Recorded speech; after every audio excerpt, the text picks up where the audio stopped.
everyone. Before I start, let's start with imagining. Imagine that you fall off a bike, break your leg, then everyone comes to you running for help. But if you fall into depression or anxiety, you just receive comments like, you are just being dramatic, or you will be stronger later. This is the reality of how mental health is treated in Uzbekistan. Here, physical one gets a treatment, but mental one, it often gets ignored or even misunderstood. But the resources claim that our mind is essential as our physical health. Even the World Health Organization states that mental health plays an essential role in our life. Actually, children, the beginning of their children's life, because it can affect on their well-being and academic performance and even lifelong resilience. Today I'm going to talk about why mental health matters and how we can improve the awareness of it. Well, it all starts from a young age, let's say school, where the children are on their most fragile years, building their dreams, confidence, and their personality.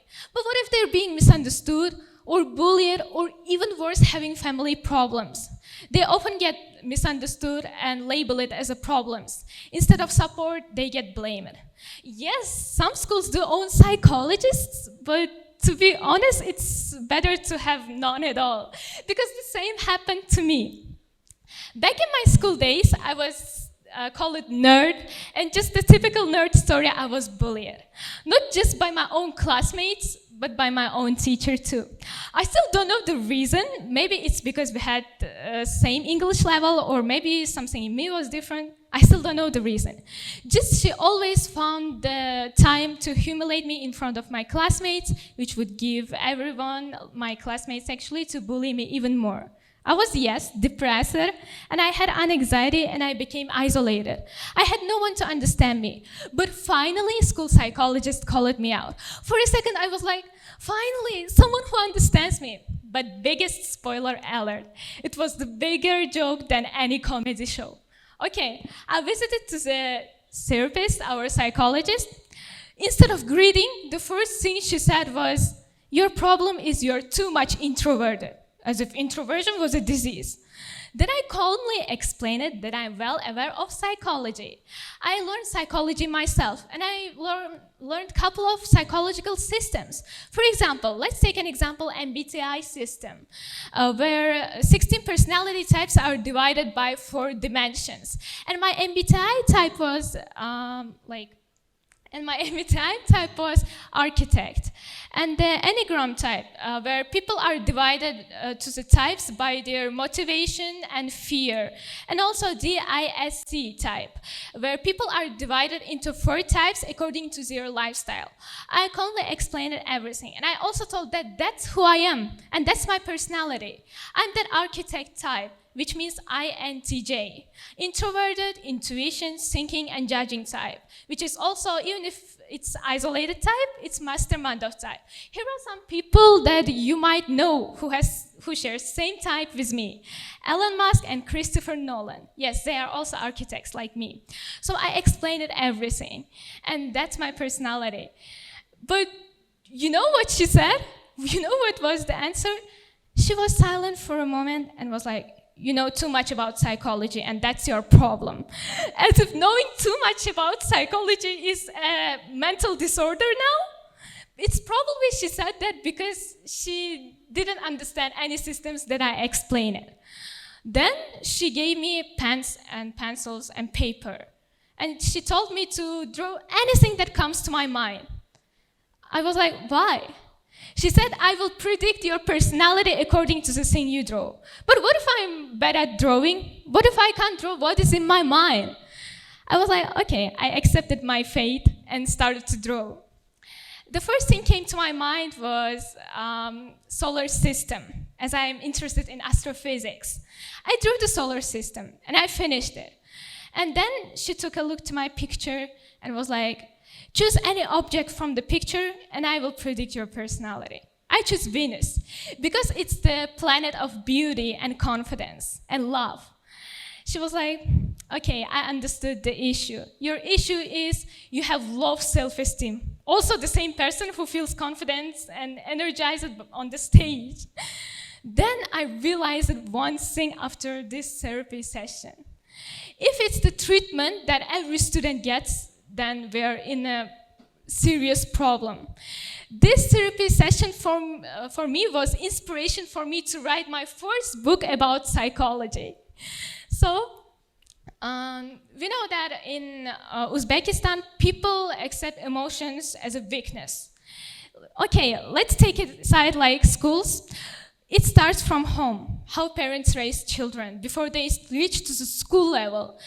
Parents always raise boys like, don't cry, and tell the girls that they're too sensitive, which leads to this generation to bottle up their emotions. And bottling up emotions are really bad thing, because it can explode later, or even worse, kill us from inside.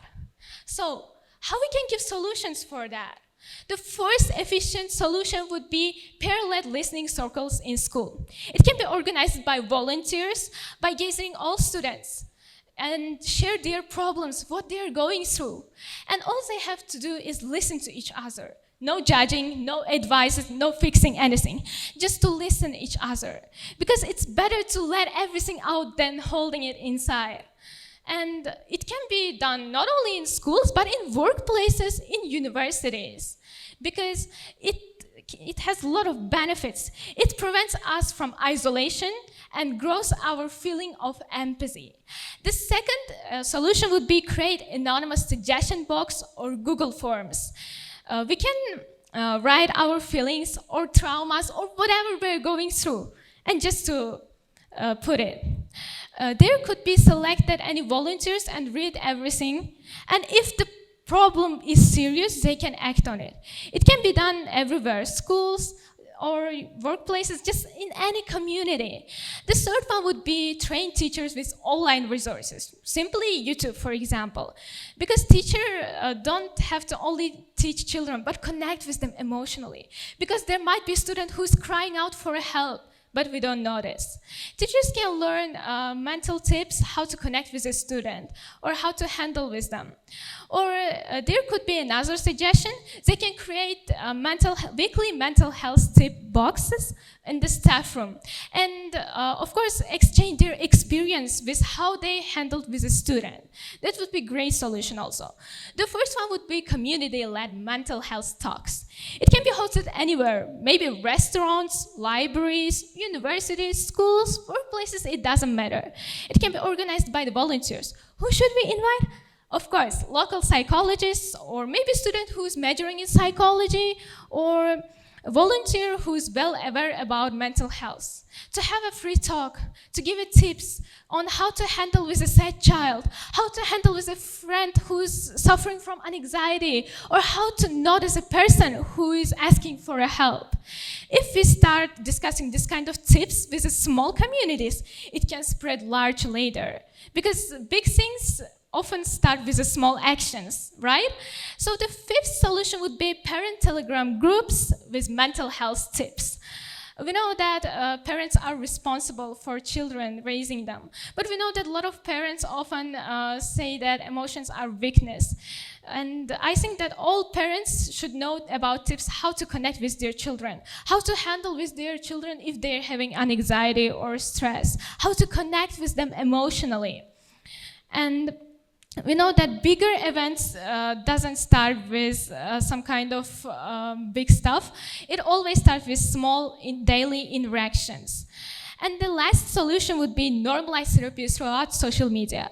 We know that social media is driving our culture. So it would be better if teenagers posted stuff about mental health. Like, today I helped with my friend who's suffering from the depression. Or today I'm working on myself and I'm healing my traumas and I will love myself. This kind of posts. If we normalize mental health help online, it would be easier for us to do it offline. Right? So my final thought would be the healing starts from awareness and it continues with action. And action doesn't always require expert or money. It requires people.